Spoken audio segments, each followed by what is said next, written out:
Recordar a nuestros maestros, un programa para reflexionar problemas de nuestro tiempo a la luz de los grandes pensadores.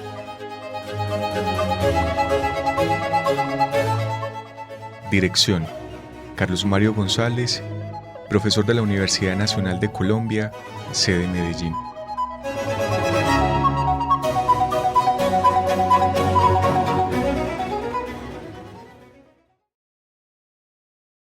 Estamos iniciando recordar a nuestros maestros. Sean bienvenidos, apreciados oyentes. Este es un programa que se transmite por la emisora de la Universidad Nacional de Colombia, sede Medellín, Radio UNAL Medellín, y se realiza por la Fundación Biblioteca Franz Kafka, BFK por sus siglas, que luego lo difunde a través de sus propias redes sociales. A Jorgito Benjumea, muchas gracias por tu tarea en la edición del programa. Escuetamente preciso, apreciados oyentes, que en el día de hoy acometeré la emisión número 11 de la segunda de 3 partes que concebí para trazar un camino hacia En busca del tiempo perdido y hacia en general Marcel Proust. La primera parte, que realicé con 15 emisiones, versaba sobre la vida de Proust. Esta segunda, de la cual hoy hago el programa número 11, tiene que ver con presentar la estructura de composición de En busca del tiempo perdido, de la novela. Y la tercera, que tendrá también 15 emisiones para así redondear un conjunto de 45, pero que ya llevaré a cabo el año entrante, tendrá como cometido abordar algunos de los asuntos, de los temas más importantes, más resaltantes que nos depara, que nos ofrece esta maravillosa obra que se llama En busca del tiempo perdido.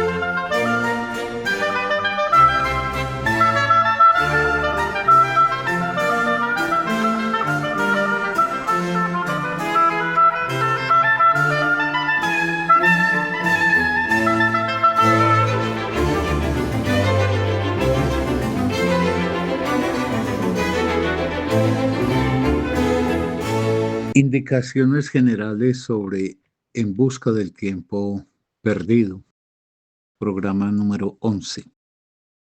Yo soy Carlos Mario González, miembro de la Fundación Biblioteca Franz Kafka. En busca del tiempo perdido, Proust despliega una gran profundidad en sus descripciones y en los comentarios que a propósito de estas realiza. Sus descripciones son amplias, variadas, profundas, tienen que ver con rasgos de los personajes, caracteres, con situaciones, con momentos, con lugares. Y en eso Proust muestra la riqueza, los matices y colores que él consigue para alcanzar a plasmar lo que nos quiere presentar.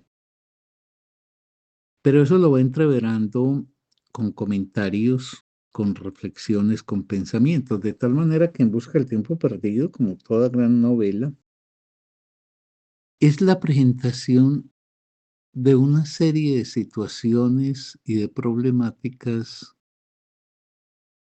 que viene acompañada de esa presentación de las reflexiones, de las visiones y de las concepciones, podríamos llamar incluso de corte filosófico, que nos ofrece su autor. La inmensa cultura de Proust, lo tantas veces dicho de la riqueza de su lenguaje, todo eso configura finalmente 3.700 páginas, para mencionar una de las ediciones más prestigiosas que tenemos en castellano,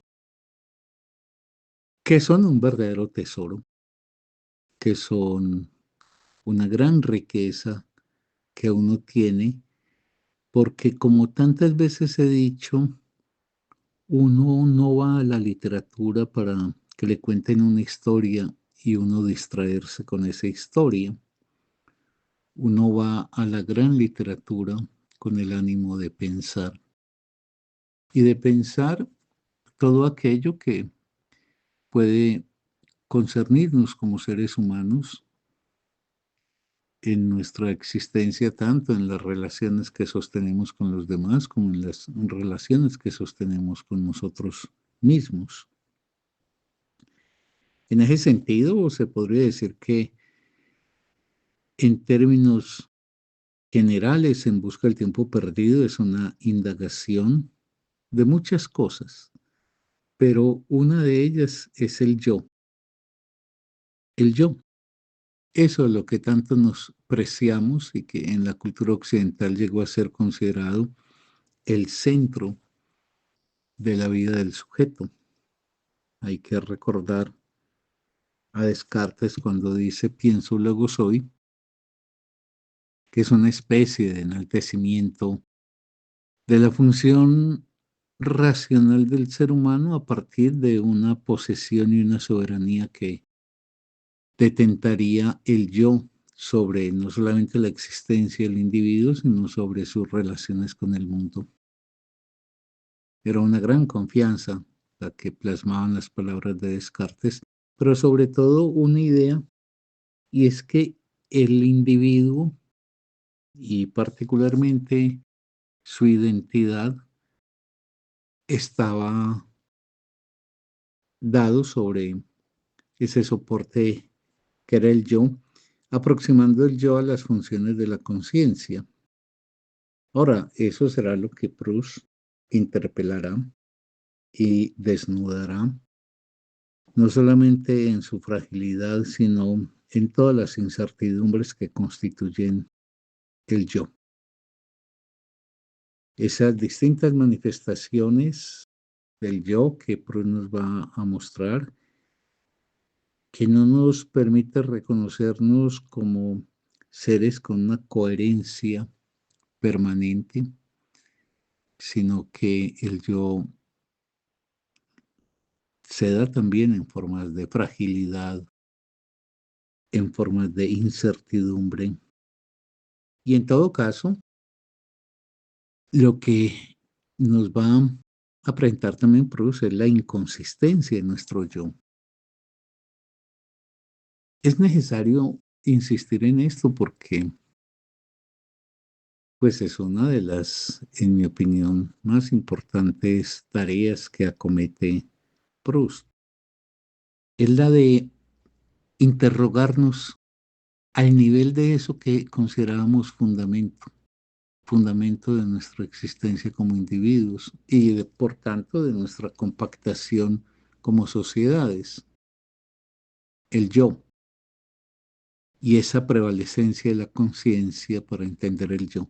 Interrogar eso, interpelar eso, pues era finalmente poner en cuestión todo lo que como edificio habíamos construido y finalmente poner en interrogación la confianza que nos ha habitado en que la conciencia como rector de nuestra vida traza unos caminos que, si se logran precisar, serán caminos seguros, que estamos investidos de una propiedad que sería esa del yo, que, insisto, se aproxima entonces a la conciencia, que nos permite abocar una tarea en el mundo, no solamente de representación y explicación del mundo, sino de representación y explicación de lo que somos. Pero es todo esto lo que queda puesto en interrogación, porque la forma en que Proust desplegará la presentación de sus personajes y de los vínculos que se dan entre estos, lo que nos va a ofrecer es lo ya dicho, no solamente que el yo tiene muy distintas manifestaciones, entre otras cosas contradictorias, sino que es inconsistente. Ahora, fuera del yo, hay muchos otros temas que entran En busca del tiempo perdido, muchas otras problemáticas que se vuelven motivo de la magistral escritura de Proust. Uno podría señalar, como incluso el título lo entrega, un tema privilegiado fundamental, un tema que es decisivo para posicionarnos ante el mundo, pero también para entender lo que somos, que es el tiempo. Y con el tiempo, temas como la memoria, y obviamente, pues es bien conocido que el relato de Proust va haciendo una serie de descripciones sobre ese fenómeno tan complejo, tan disímil, tan variado, tan preciado por nosotros y tan importante que es el amor. El amor está radiografiado En busca del tiempo perdido de una manera que no exagera uno nada si dice que es magistral. Magistral, aunque discutible. Todo lo que es magistral convoca e incita la reflexión de su lector, pero al mismo tiempo permite la controversia, la discusión. En cierta manera, la magistralidad de una novela, como de una reflexión filosófica, no está en que logre consumar de forma indiscutible una exposición, presentación o demostración de aquello que se propone, sino en que logre, a partir de la solidez y de la rigurosidad de lo que hace, concitar nuestra propia labor, que en tanto interpretación bien puede darle curso a las objeciones y a las diferencias. Eso pasa con En busca del tiempo perdido. En busca del tiempo perdido no es un texto que uno lee estupefacto para recibir caudales y caudales de verdades. No, como toda gran obra de arte, lo que nos entrega son elementos que ponen en operación simultáneamente nuestra sensibilidad y nuestro pensamiento, y a partir de eso se pueden apreciar las afirmaciones de Proust, ya sea porque uno las convalide, ya sea porque uno las objete. Es pues un texto para la reflexión, y lo he dicho muchísimas veces, que en una época como la nuestra, que se caracteriza por la ligereza, por la facilidad, porque se quiere que las cosas sean como beber un vaso de agua, un pensador como Marcel Proust nos entrega en su obra una tarea para que realicemos exigente, pero como todo lo exigente en la vida, cuando uno lo emprende, pues sí, implica un mayor esfuerzo en el buen y positivo sentido del término, en el sentido de que el esfuerzo favorece también las conquistas, sino que también entonces lo que nos depara es la riqueza que es consecuencia de esa exigencia misma y de toda esa amplitud y profundidad que nos entrega la obra. Pero otros temas que están en juego en la novela son los concernientes con la sexualidad, pero sobre todo con la homosexualidad. He dicho varias veces que Proust es uno de esos escritores pioneros en haberse atrevido a poner en el tapete la verdad de que la sexualidad humana no tiene nada que ver con el comportamiento reproductivo de los animales. Yo he formulado varias veces que hay un error en hacer una comparación entre las prácticas copulativas de los animales tendientes a la reproducción de la especie, que hay un error en tomar eso como si fuese algo que también se reprodujese en los seres humanos, es decir, que se repitiese en los seres humanos. No hay absolutamente nada de afín entre lo que hacen los animales cuando se aparean para reproducirse y lo que los seres humanos hacemos con el cuerpo, empujados por el deseo y en aras de la obtención de un goce. Eso es lo que pues me ha llevado a mí a decir varias veces que estrictamente hablando en los animales no hay sexualidad y que si uno usa el término sexualidad para referirse a las cópulas animales y a lo que pasa con el ser humano, su cuerpo, su deseo y su goce, pues lo que estamos es restringiendo la comprensión y el entendimiento de una cosa y de la otra.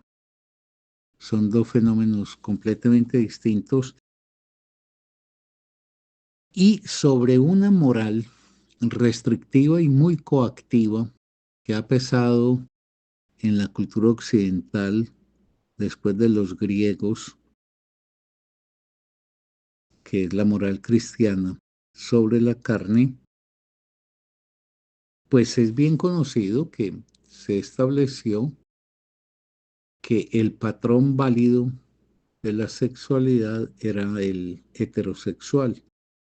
Como fue una moral muy coactiva, muy represiva, muy condenatoria de toda forma de expresión de la sexualidad humana que fuese distinta a la heterosexual, para el cristianismo, que ha sido una cultura muy restrictiva, cuyas provisiones han, en mi opinión, lastimado profundamente el despliegue y el goce de la vida de millones y millones de seres humanos a lo largo de todas las generaciones, desde que está instaurada la hegemonía de esta concepción de la vida. Para el cristianismo, todo lo que fuese diferente al encuentro heterosexual, desplegado legítimamente a través del matrimonio y en ese escenario que sería la alcoba conyugal, todo lo demás que tuviera que ver con el cuerpo era algo merecedor de ser condenado. El goce era muy difícil para pensarlo. En el cristianismo uno no encuentra una erótica, el desarrollo de una concepción que haga del cuerpo un territorio de la dicha del ser humano, de la dicha y de la posible desdicha también, sino que el cuerpo humano, allí donde se tiene que manifestar sexualmente, pues se le reduce a esos vínculos que estarían conducentes a mantener pues la especie. Esa estrechez, esa limitación empobreció mucho la relación en el mundo occidental con la sexualidad, pero sobre todo marcó el poder hegemónico de una sexualidad que era la única considerada válida y legítima, que es la heterosexual. Pues bien, yo venía diciendo que Marcel Proust es uno de esos escritores pioneros en el sentido de iniciadores con mucho atrevimiento de la presentación de una sexualidad que ya no iba por los carriles de la heterosexualidad, sino de la homosexualidad. Otra escritora que por los tiempos también de Proust ya se encontraba adelantando su labor escritural fue Virginia Woolf. Ella también aborda el tema de la homosexualidad, particularmente pues de las relaciones lésbicas, y una de sus obras que merece ser siempre destacada es Orlando. Me estoy refiriendo pues a Virginia Woolf. Esto es importante destacarlo porque se necesitaba mucho coraje para conmover la solidez de una cultura, en el caso, por ejemplo, prustiana, de la larga tradición cristiana. En Virginia Woolf, pues toda la hegemonía que tenía la concepción victoriana de la moral y por ende del cuerpo. Estos autores, pero vuelvo a Proust, que es el epicentro de mi interés ahora, pues tienen el valor de haber puesto en el tapete eso que es propio de lo humano y solamente de lo humano, y es el despliegue de relaciones donde la obtención del goce y la manifestación del deseo no se da en términos de relaciones heteros, sino homosexuales.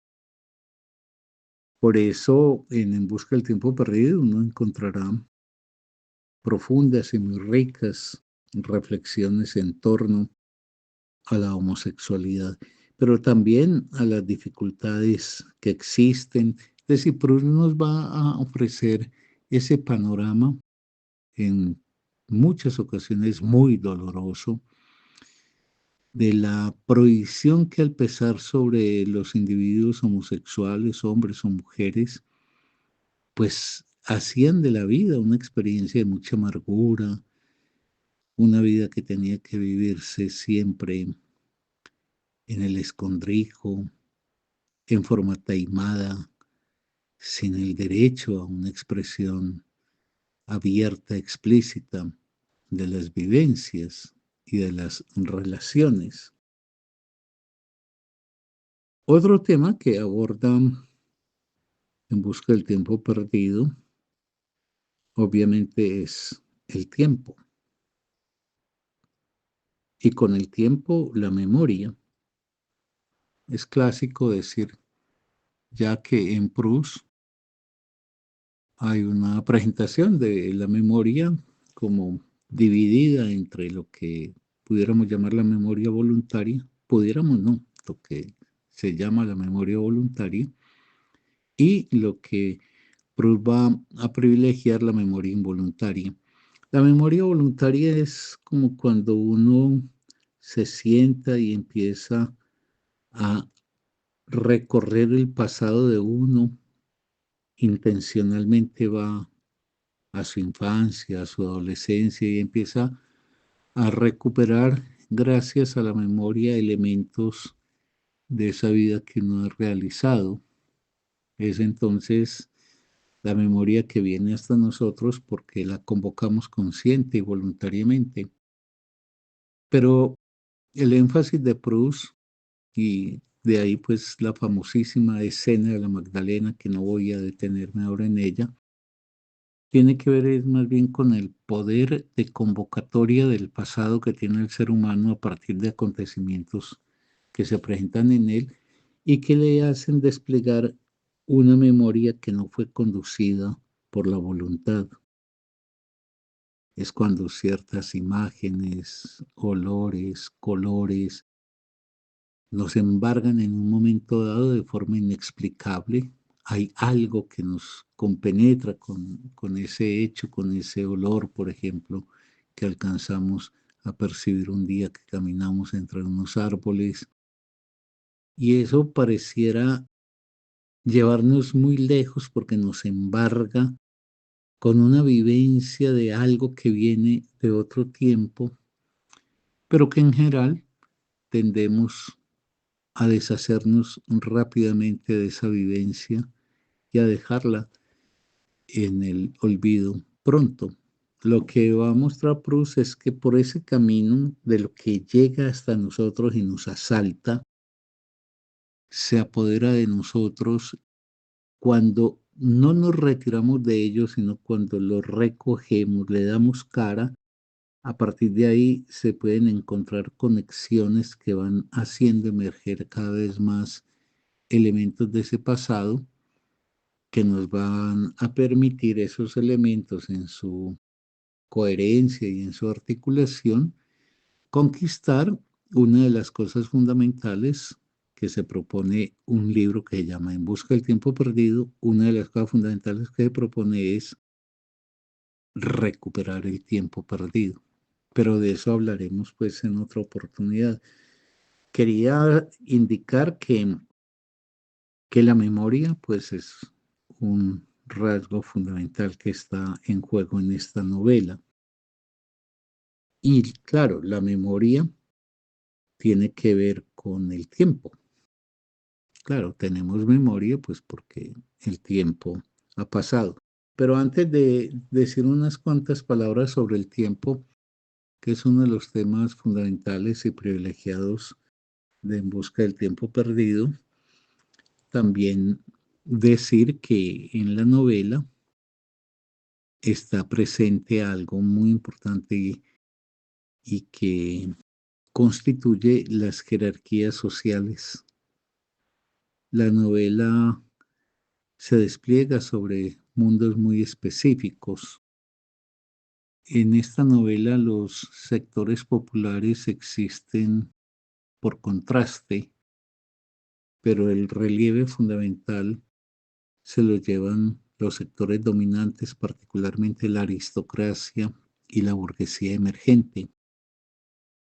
Eso no quiere decir que Proust sea una especie de exaltador de esas clases dominantes. No, él está haciendo algo que los grandes artistas logran y es que al presentar el mundo en su configuración, en este caso bajo la hegemonía de esas clases que son la vieja aristocracia que viene en decadencia pero que todavía resiste y la burguesía ascendente que va desplazando a la aristocracia en gracia al poder del dinero, pero que traen consigo hábitos, rasgos, costumbres, prácticas. Y al describir eso, Proust pues va permitiendo hacernos a una idea o una imagen del mundo que tenemos y de los valores que lo acompañan. Y cuando se dice valores, de aquello que considera importante, ese mundo concreto, ese mundo aristocrático burgués que él describe. Ese es un tema también pues que es necesario resaltar como importante En busca del tiempo perdido, lo que tiene que ver con la jerarquía social. Repito, porque los hábitos, las formas de vestir, los espacios físicos en que se despliegan los personajes, las actividades que realizan, en fin, ¿a qué le dedican la vida? ¿Cuáles son los valores que precian la vida y a qué se oponen? ¿Qué es lo que en esta lógica de la existencia que va plasmando En busca del tiempo perdido nos permite reconocer que constituye el contenido de valores y de aspiraciones que embarga a esos sectores dominantes? Y está pues el tema del tiempo. El mismo título ya es indicador de la importancia que tiene este concepto en la obra, porque se trata de En busca del tiempo perdido. Y quien dice En busca del tiempo perdido es porque está insinuando, uno, que el tiempo se perdió, pero tendríamos, y lo haremos, que preguntarnos qué quiere decir perdido. ¿A qué se refiere Proust con la expresión perdido? ¿Qué es el tiempo perdido? Pero en segundo lugar, si ese tiempo perdido es un tiempo que se puede entonces encontrar, porque pareciera que si se indica que está perdido es porque podríamos darnos la satisfacción de encontrarlo. ¿Qué quiere decir eso? Se puede encontrar el tiempo. Y si el séptimo tomo se llama El tiempo recuperado, ¿qué quiere decir recuperar el tiempo? Tendremos pues por delante una serie de temas que nos ofrece la novela y que nosotros iremos tratando de rastrear en esta presentación que estoy haciendo de En busca del tiempo perdido.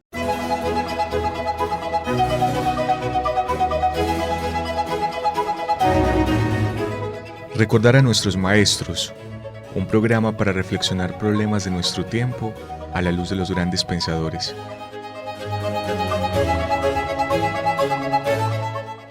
Dirección: Carlos Mario González, profesor de la Universidad Nacional de Colombia, sede Medellín.